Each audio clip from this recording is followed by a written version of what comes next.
தொடர்ந்து நம்ம government schemes எல்லாம் வந்து பார்த்துட்டு இருக்கோம். இன்னைக்கு வந்திருக்கக்கூடிய ரொம்ப முக்கியமான ஒரு அப்டேட்டை தான் வந்து பார்க்க போறோம். மகளிர் உரிமை தொகை வந்து பார்த்தீங்கன்னா உயரக்கூடியதாக தகவல்கள் வந்து கொண்டிருக்குது. கடைசியாக கூட வந்து பார்த்தீங்கன்னா கவர்மெண்ட் அறிவிச்சிருந்தாங்க 7ஆம் தேதி வந்து பார்த்தீங்கன்னா மீட்டிங் போட போறாங்கன்னு. அந்த 7ஆம் தேதி மீட்டிங்கும் இப்போ முடிஞ்சிருக்கு. அதனால இந்த மீட்டிங்ல என்ன சொல்லியிருக்காங்க அப்படிங்கிறதை நம்ம பார்க்கலாம். அதுவும் வந்து சமூக நலன் மற்றும் மகளிருடைய நலத்துறைக்கு அமைச்சராக இருக்கக்கூடிய ஜெகதீஸ்வரி அவர்கள் தான் இந்த தகவலை சொல்லியிருக்காங்க. அதுக்கு முன்னாடி கடைசியா வந்து பாத்தீங்கன்னா ஆலோசனை கூட்டம் நடந்துச்சு. அந்த ஆலோசனை கூட்டத்துல கூட வந்து பார்த்தா மகளிர் உரிமை தொகையை பத்தி எதிர்கட்சிகள் கேள்வி எழுப்பின போது அப்ப என்ன சொன்னாங்கன்னா இது ஆளுநருக்கு நன்றி செலுத்தக்கூடிய உரைன்னு சொல்லிட்டு ஆதவ் அர்ஜுனா அவர்கள் வந்து அதை பத்தி நம்ம நெக்ஸ்ட் ஆலோசனையில பேசலாம் 7ஆம் தேதி அப்படின்னு சொல்லியிருந்தாங்க. அதனால பாத்தீங்கன்னா கடந்த ஆலோசனை கூட்டத்துல பேசப்படல. அதே மாதிரி வந்து பாத்தீங்கன்னா அதுக்கு பிறகுதான் வந்து என்ன இருக்குது, இப்ப வந்து ஆலோசனை கூட்டம் வந்து நடத்தப்பட்டிருக்கு. முதல்ல வந்து 2.5 கோடி பேர் இதுக்கு அப்ளை பண்ணிருக்காங்க. அதுல வந்து பார்த்தா இதுவரை 1,31,00,000 பேருக்கு தான் கொடுக்கப்பட்டு இருக்கு.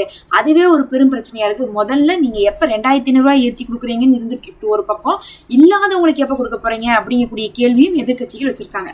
அப்ப 2.5 கோடி மக்கள் எலிஜிபிளா இருந்தும் 1.25 கோடி மக்கள் தான் வாங்கிட்டு இருக்காங்க அப்படிங்கறதே ஒரு பெரும் குற்றச்சாட்டாக வந்து வச்சிருக்காங்க.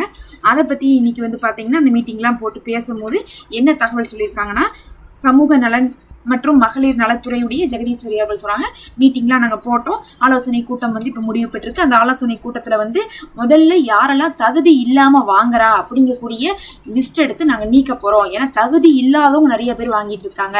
நாம வந்து இந்த மகளிர் உரிமை தொகை அப்படிங்கிறது வந்து தமிழகத்தை சேர்ந்தவங்களுக்கு தான் கொடுக்குறோம்.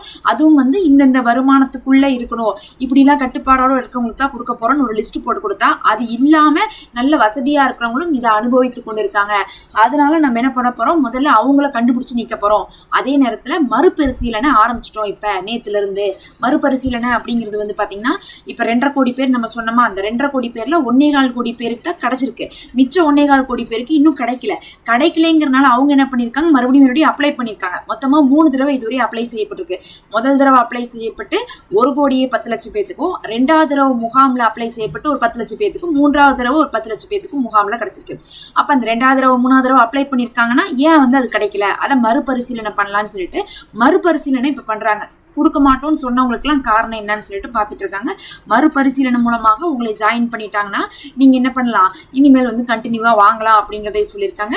இதெல்லாம் இல்லாம இந்த மாசம் வந்து ஏத்தி கொடுப்பீங்களான்னு கேட்டதுக்கு அவங்க என்ன சொல்லியிருக்காங்கன்னா, வருகிற 22ஆம் தேதி அதற்கான முடிவு எடுக்க போறோம் அப்படின்னு இருக்காங்க. அப்ப ஜூலை 22ஆம் தேதி அதுக்கான முடிவு வரப்போகுது. ஆனா நமக்கு ஜூலை 15ஆம் தேதியே என்ன வந்துடும், காசு வந்துடும். மாசம் பாத்தீங்கன்னா 15ஆம் தேதி காசு போட்டுருவாங்க. அப்படிங்கறதுனால 22 தான் முடிவு எடுக்கிறாங்கிறதுனால இந்த மாசம் 2,500 ரூபாய் வர்றதுக்கான வாய்ப்பு இல்லை அப்படிங்கிறது ஜெகதீஸ்வரி அவர்கள் சொல்றது மூலமாகவே தெரிஞ்சுக்கலாம். அவங்க இப்ப சொல்லியிருக்கிறதுனா மறுபரிசீலனை ஆரம்பிச்சு யாரெல்லாம் ஆல்ரெடி அப்ளை பண்ணி ரிஜெக்ட் ஆயிருக்கோ அவங்கள மறுபரிசீலனை பண்ணி நாங்க ஜாயின் பண்ணிட்டு இருக்கோம். 1.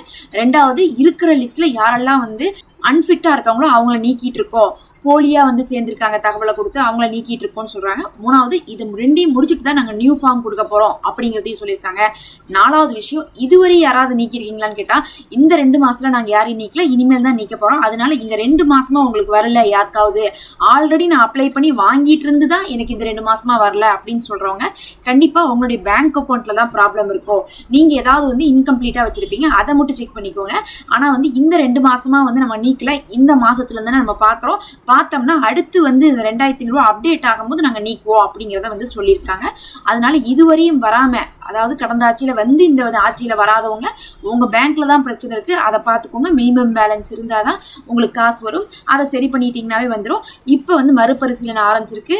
முகாம் 2, 3ல வந்து அப்ளை பண்ணவங்களும் வாங்கிக்கலாம்.